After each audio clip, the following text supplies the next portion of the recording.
तो प्रधानमंत्री नरेंद्र मोदी दो देशों की यानी कि रूस और ऑस्ट्रिया की सफल यात्रा के बाद आज स्वदेश लौट आए।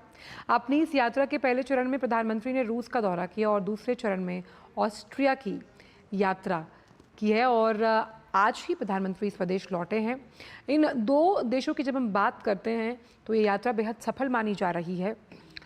रणनीतिक, कूटनीतिक और आर्थिक लिहाज से दोनों देशों के साथ संबंधों के नए आयाम जुड़े।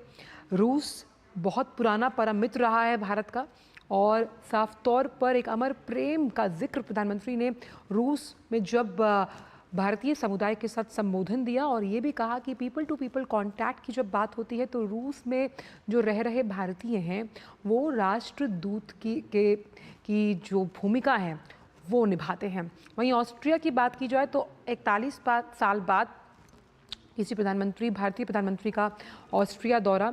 यूरोपियन देशों की जब हम बात करते हैं तो ऑस्ट्रिया सबसे अमीर देशों में शुमार माना जाता है। वहीं प्रधानमंत्री ने ऑस्ट्रिया यात्रा को ऐतिहासिक बताया। उन्होंने सोशल मीडिया प्लेटफॉर्म एक्स पर साझा करते हुए लिखा कि ऑस्ट्रिया की मेरी यात्रा ऐतिहासिक और बेहद उपयोगी रही। दोनों देशों के बीच मित्रता में नया जोश उड़ा है। मुझे वियना में विविध कार्यक्रमों में भाग लेने की खुशी है। आतिथ्य और स्नेह के लिए चांसलर कार्ल नेहमर, ऑस्ट्रिया की सरकार और लोगों का आभार।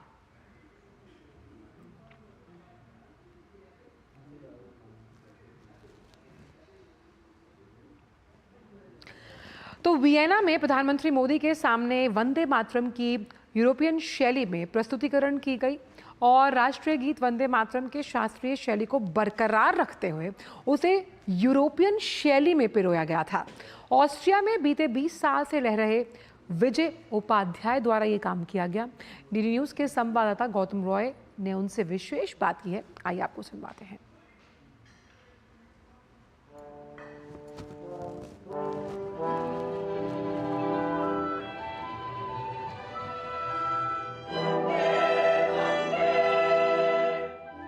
प्रधानमंत्री नरेंद्र मोदी का जब ऑस्ट्रिया में आगमन हुआ था तो उनका बहुत ही एक संगीतमय शानदार स्वागत हुआ था वियना यूनिवर्सिटी फिलहार्मोनिक द्वारा। और उसके जो कंडक्टर थे विजय उपाध्याय भारतीय मूल के हैं, हमारे साथ हैं।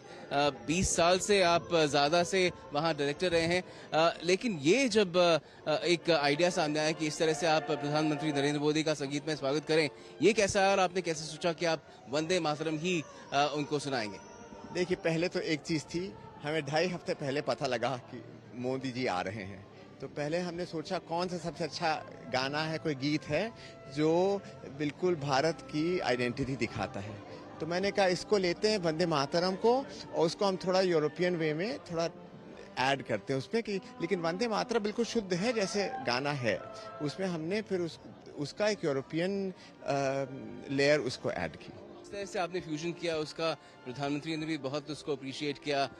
उन्होंने तालियां भी बजाई, आपसे बातचीत भी हुई। कुछ बताएंगे क्या कहा प्रधानमंत्री ने आपको, क्या एक्सचेंज हुआ आपका? प्रधानमंत्री को बहुत अच्छा लगा। मुझे समय तो कुछ कम था लेकिन मेरे हिसाब से उनको बहुत अच्छा लगा और सबसे ज्यादा उनको अच्छा लगा कि मैं लखनऊ का है क्योंकि उनकी कॉन्स्टिट्यूएंसी भी तो उत्तर प्रदेश की है।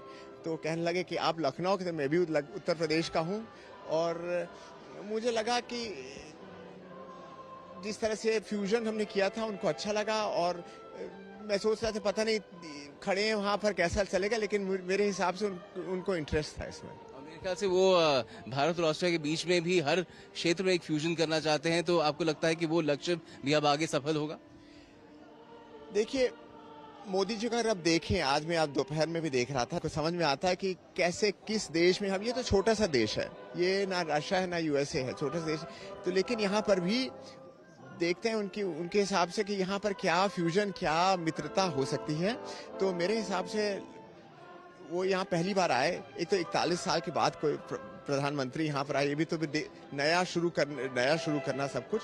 तो मेरे हिसाब से यहाँ बहुत स्कोप है कि कुछ कॉपरेशन चल सकते हैं। बहुत बहुत शुक्रिया विजय उपाध्याय जी, आपने हमसे बात की। तो आपने देखा कि किस तरह से एक सोच है जो दोनों संविधान को जोड़ती है, साथ में संगीत भी इसमें शामिल हो रहा है, लेकिन और भी बहुत सारी संभावना है जिसे लेकर आगे बढ़ा जा सकता है। भारत और ऑस्ट्रिया के बीच अभी तो एक झलक मिली है, आगे बहुत कुछ होना यहाँ पर बाकी है।